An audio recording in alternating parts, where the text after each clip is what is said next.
आता मी सगळे म्हणजे सगळे आता जे फॅशनच निघाले, भ म्हणजे भजावा, ज म्हणजे जपावा, न म्हणजे नमावा नाही बोल ना, हे सगळे आता सध्या भजनाची थोडंच आहे. पण भजन कसं असावं हे मात्र आम्ही सुरुवातीला खूप सांगतो. असं भजन, असं भजन आणि असं भजन. सुरुवातीला भजन असं म्हणजे मी बोले अगदी खाली घालून तिला मागा टेन्शन येईल आता. तर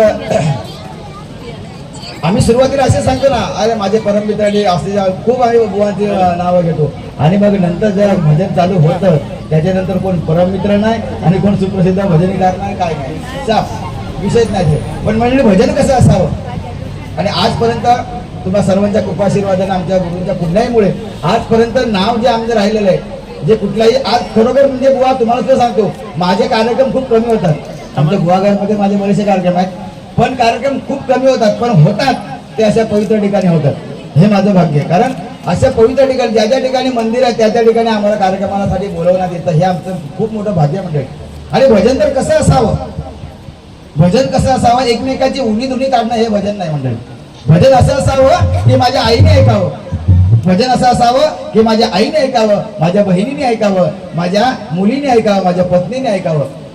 असं जर भजन करू शकलो मी तर ते खरं भजन त्या भगवंतापर्यंत जात असतं बघा मंडळी. आणि ही भजनाची व्याख्या आहे. भजावा, जपावा, नमावा ह्या गोष्टी सगळ्या आम्ही सांगतो, त्या फक्त सांगण्यापुरत्या, काही गोष्टी सांगण्यापुरत्या आता. आणि काही गोष्टी आता अध्यात्म सगळीकडे पसरले, जो तो अध्यात्मावर उठलेला आहे. पण अध्यात्म म्हणजे नक्की काय हे आम्हाला समजलं नको.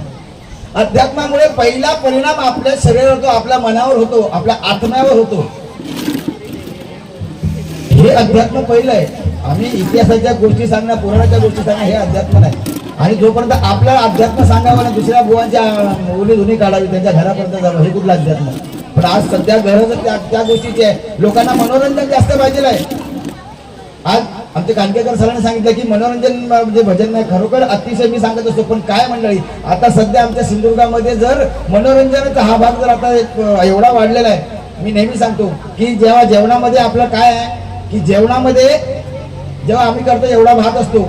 आता मागे सुद्धा एवढं भात वाढलं नाही, एवढं रुचकर जेवण, कारण ते मातेच्या आशीर्वादाने झालेलं जेवण, एवढं रुचकर जेवण, एवढा भात असतो. लोणच्याची एखादी फोड का असते ती चवीसाठी असते. मंडळ मनोरंजन सुद्धा तसंच असावं, चवीपुरतं असावं. पण आज उलटा झाला. आज लोणचा एवढा झाला ना, आज लोणचा एवढा झाला आणि भात एवढं रवलं. ही आता भजनाची आमच्या व्याख्या झालेली मंडळी. पण ठीक आहे, काही गोष्टी प्रत्येकाने आपल्यापासून सुरुवात करावी. आम्ही लोकांना नावं ठेवण्यापेक्षा मी काय करतो याचं आत्मपरीक्षण मला करावं लागतं, नाही का.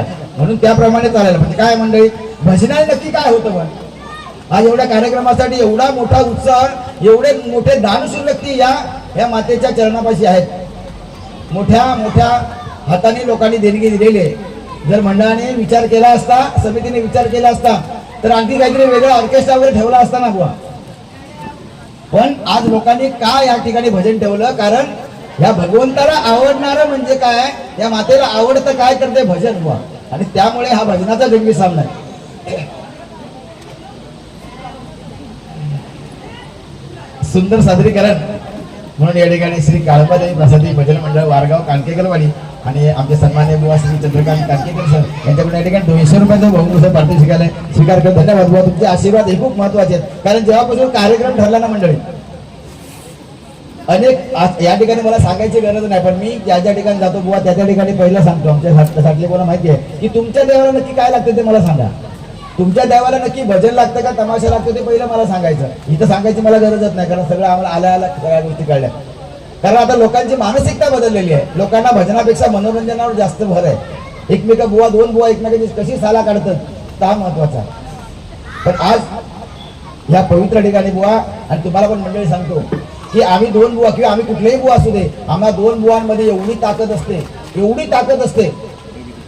तुम्ही जेवढा या कार्यक्रमासाठी जेवढी मेहनत घेतली ही साधी गोष्ट नाही, एका दिवसाची मेहनत नाही, ही वर्षानुवर्षाची मेहनत आहे. आम्ही बघितलेलं आमच्या लहानपणापासून हे मंदिर काय होतं आणि त्या मंदिराचा आता हा वटवृक्ष काय झालेला आहे हे आम्ही सुद्धा बघितलेलं आहे. कारण याच्यासाठी त्या देवीचं एक पावित्र्य असावं लागतं, ते आपण सर्वांनी ठेवले. म्हणून या ठिकाणी ती देवी आपल्या ठिकाणी या, कारण प्रत्येक देव किंवा दैवत हे कुठल्या ठिकाणी वास्तव्यास असतं ना, त्यासाठी ते स्थान सुद्धा तेवढंच पवित्र लागतं बघा. म्हणजे ह्या गोष्टी महत्वाच्या आहेत. पण आज भजनाच्या माध्यमातून ज्या काही चांगल्या गोष्टी सांगायच्या आहेत किंवा चांगल्या गोष्टी देता येतील ते देण्याचा मी या ठिकाणी प्रयत्न करणार. रूपाचा अभंग या ठिकाणी सादर करतो. बुवांना सुरुवातीला काय बोलणार नाही, कारण माझं तो पिंड नाही बोलणं, पण बुवा जेवढं बोलतील तेवढं मात्र नाही, कारण सुरुवात माझ्याकडे दिलेली आहे. माणूस किती वाजता येईल तो?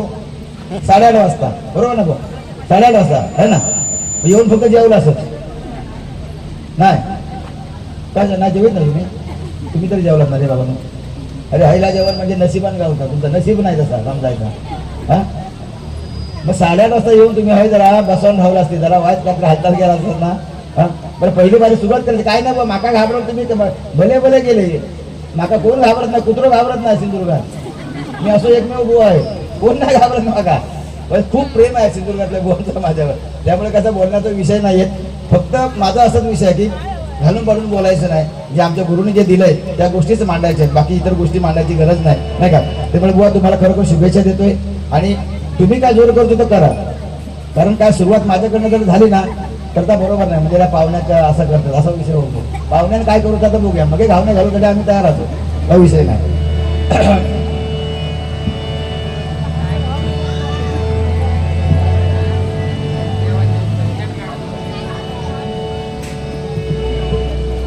मगाशी आमचे बादल चौधरी किंवा आमच्या सिंधुदुर्गातील उत्कृष्ट निवेदक आणि तेवढे एवढं कार्यक्रम सुंदर सादर केलं नाही महिला वर्गासाठी. बरोबर एकदा जोरदार टाळ्या आमच्या बादल चौधरीसाठी होऊन जाऊ द्या.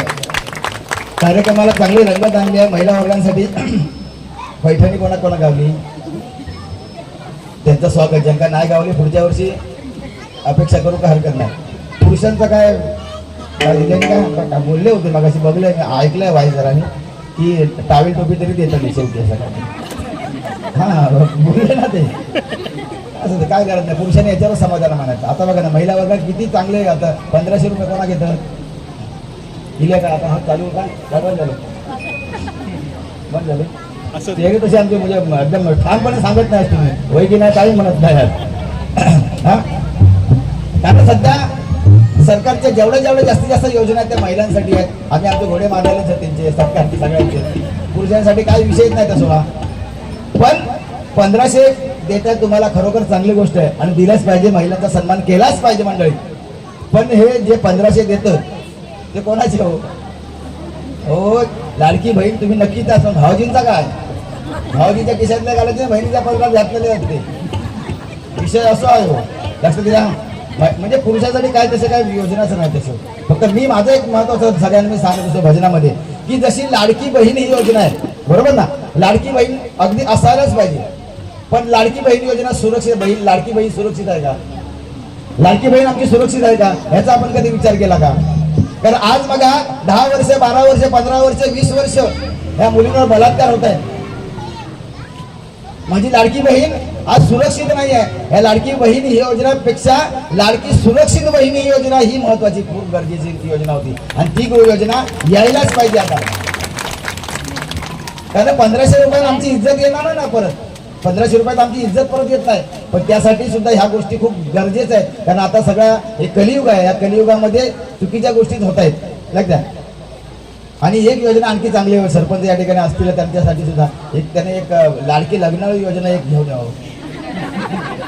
म्हणजे पोरगे लय राखणले आमचे काय सगळीकडे जातात, आमच्या सगळीकडे परिस्थिती तीच बुवाकडे हत्ती काय माहीत ना माझ्याकडे वापर. म्हणून मी आपलं थोडंसं त्यांचं पण एक ह्या करते ॲडव्हर्टायझिंग करते, झाला तर झाला. पण आताच्या पोरींका असे ह्याच्यातले पोरगे नको बुवा. आता मुलींचा चॉईसच बदलला आहे.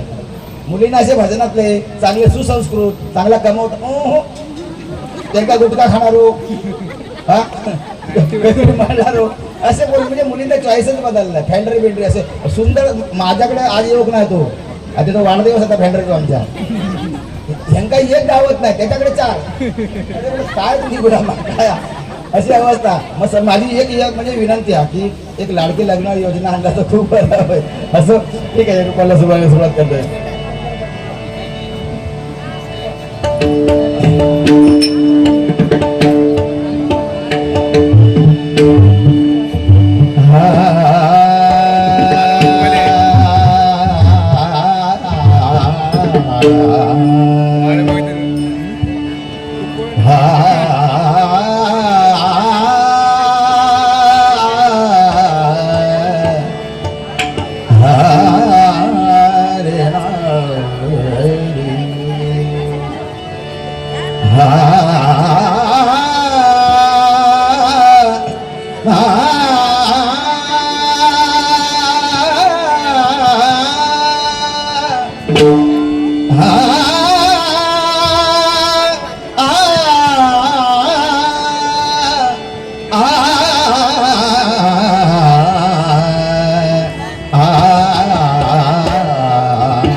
आषाढी कार्तिकी भक्तजन येती आषाढी कार्तिकी भक्तजन येती पंढरीच्या वाळवंटी संत गोळा होती पंढरीच्या वाळवंटी संत गोळा होती सुखा म्हणे नाम घेता सुखा म्हणे नाम घेता भक्त होती नाथ घरी आले माझा सखा पाडून हरी रघुनाथ उधळी तरंग रंग रंग हरी रघुनाथ उधळी तरंग नाथा घरी आले माझा सखा पाडून नाथा घरी आले माझा सखा पाडून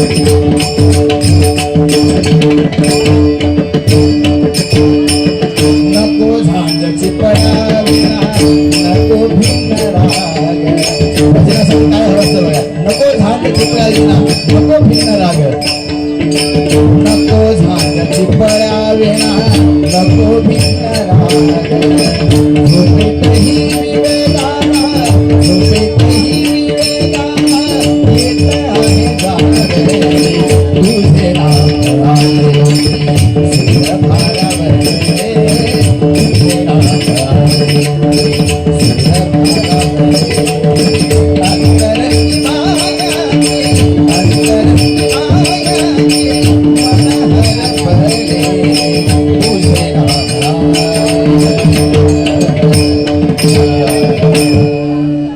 जय जय विठ्ठल विठ्ठल जय जय विठ्ठल विठ्ठल जय जय विठ्ठल विठ्ठल जय जय विठ्ठल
धन्यवाद.